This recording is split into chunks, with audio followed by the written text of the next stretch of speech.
like I said, the politics of the business, like we see, if shit go wrong on the politics side, you get fucked up, right? Like we all watched the Colin Kaepernick shit. Everybody's seen it. We seen how it happened, and it was just like the politics. What happened to Kaepernick? Me personally, I feel like because he was kneeling, he was doing shit that people didn't like, and it was like, we ain't gonna pick him up no more because we didn't like that. That's what it felt like for me. But they gave him the money and they gave him the commercial. They gave him the documentary. What you mean after that? Yeah. But he didn't get back in the league though. That's why they gave him the other thing. As a compensation. He took the deal. We don't feel sorry for you. You took the deal. Yeah. Fuck out of here. Oh, Kaepernick, man, you on fucking Nike, man. Yeah. Fuck out of here. You don't feel, oh, so he good? You think he good? Because I was thinking like, he good. but you know the nigga want to get back in the league, Nah, bro. he don't want to play, man. He was trash, everything. He was trash? Yeah. I'm going trash. He was alright. Come on, AB. Man, listen, man. AB. Kaepernick did all that and took the money and then got the commercials. We don't see Kaepernick outside. Where he at? I ain't never seen him outside. I never seen him outside. All right, so like, don't even say. I see him throwing the ball, trying to get back in, though. Yeah, but he already took the money. All that's cap. Like, we ain't respecting that, bro. You took the money, the commercials. Yeah. We don't see you outside. We don't see him in the hood. He don't do nothing. Like, we cool, but now we ain't even saying Kaepernick. He not even from the hood. He don't even been in the trenches. Yeah. Like, we like Kaepernick and all, but like we ain't really on that. So as black people, we need to get that clear. Because like when we have moments, ain't nobody giving us nothing. You know what I'm saying? So like, he took the handout, so he got to take the man route and like take responsibility for that. Right. We ain't saying all that. What he did for what he did. He built a foundation. What I'm saying? What foundation, I think. What it do though? Nah, being real, we cigar talk. So, we on cigar, so we got we got to talk in. Like, I'm not gonna lie. What superhero he enforced? He made somebody like who he put on. I feel like undercover, he be like tossing money. But why he undercover though? Right, I don't know. You're right about that. I don't know. Yeah, we need to get some straightening. Yeah, like we need to get that clear. Like it's cool, you know. Yeah. You know. And right now, we want to go back to the scene of the crime. News 4's Kara Lynch has been at the scene all afternoon and all evening. She can bring us an update now. Tara?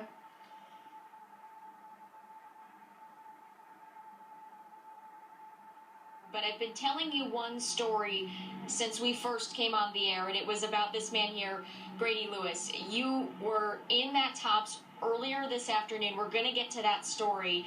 But you told me just a few moments ago that you actually spoke with the suspect yesterday. He was here. Tell me more about that. I seen him, and he looked strange in the neighborhood. Anybody had a genius shirt on. So I wanted to see if he was a genius. And we sat and talked about string theory, critical race theory, the beginning of civilization, and he seemed like he was a genius, actually. He said he came up just to see the countryside, and he was going to go out camping. He bought a big thing, a jug of water. He had a little nervous twitch to him.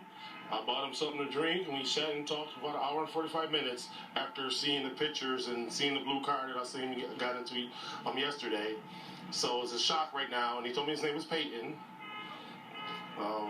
So it's a shock. And we did see a blue car get taken away from this scene just about a half hour or so ago. And you were saying that you were speaking with him on a bench that's located outside of this Tops. Yes. That's the bench that earlier today, when I first got here, you were the first person I spoke to. You were telling me that bench is your office. Yes. And you usually like to stop and sit there and talk to people that are passing by. Today you didn't stop. Yes. So walk me through your afternoon here at the Tops. Well, I went in there and got me some a juice. And I didn't want to sit there today, so I walked across the street and I opened up my juice. And as I opened up my juice, I heard what I knew wasn't a firecracker. And I looked up and I seen a guy shooting people. Then I seen a security guard run inside, and then I seen him going after him shooting. And I saw him come back out, and he had all kind of flags on, and glasses and helmet, and then he put the gun to his head, and he dropped it. He took off his gloves. He took off his gun. He put it down. He took off his vest, and then he got on his knees and laid down and put his hands behind his back and they arrested him at that point. And the other thing I wanted to talk to you about, you were telling me about the security guard, the former Buffalo police officer who has tragically died in this incident. You were telling me today he told you no lingering around the store. We gotta keep it clear. Yes. You credited that man with saving your life. Yes, I heard him say to someone, "There's no lingering around the store." So, me knowing that he was a Buffalo police officer, I never really wanted to give him an opportunity to say anything to me. So when I do go, I shop and I leave, and that's the reason why I left. Because I heard him tell people that a couple times. So you don't really got to tell me something 4 or 5 times for me to understand. And from what I heard, he went back and he shot at him when he went in the store. So yeah, but if he wasn't there, I would have been sitting there. So I'm definitely thankful that I heard him say that. Yes, I'm definitely thankful to Mr. Salters. Yes, definitely. Well, Mr. Lewis, thank you so much for joining me here tonight and for telling me your story earlier today. I appreciate it. This entire community here is mourning this tragic loss. There's a memorial set up down Landon Street here. A truly challenging, difficult, sad, heartbreaking day here in the city of Buffalo. For now, live on Jefferson and Landon, Tara Lynch, News 4. And Tara, that was pretty remarkable what that man said.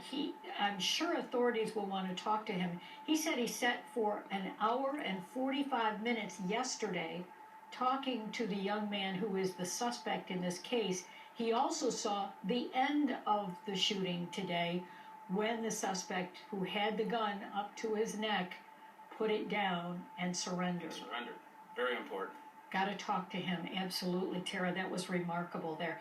In the midst of everything this community is going through, one family woke up to a very disturbing sight this morning. News 4's Kelsey Anderson tells us what police are investigating now. As Johnny Parks woke up and walked outside with his morning coffee, he found this written on the back of his fence: "Kill all racist expletive."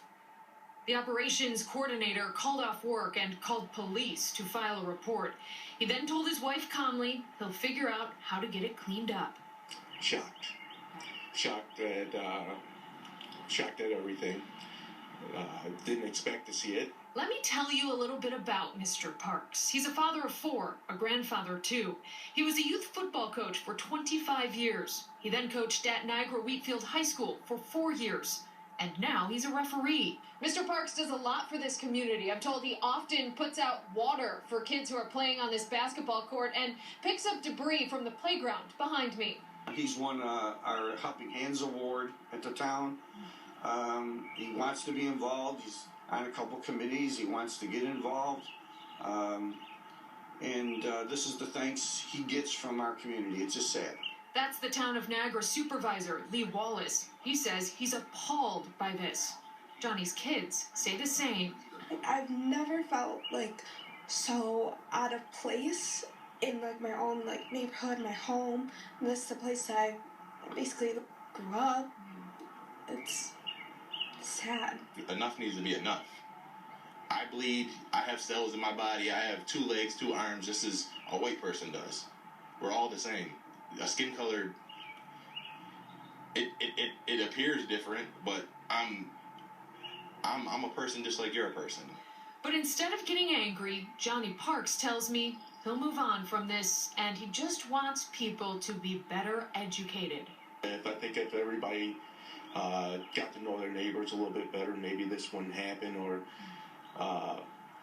something that we need to educate our young people and our older people so that way we can move past this and it doesn't happen to anyone else. And when asked if he still considers this area as the city of good neighbors, he says yes. One bad apple doesn't spoil the whole bunch. In the town of Niagara, Kelsey Anderson, News 4. Well, Johnny Parks tells us Home Depot replaced the panels on that fence that were painted on, and they paid for a security camera to be installed in that area. Governor Kathy Hochul tweeted that New York State Police are investigating.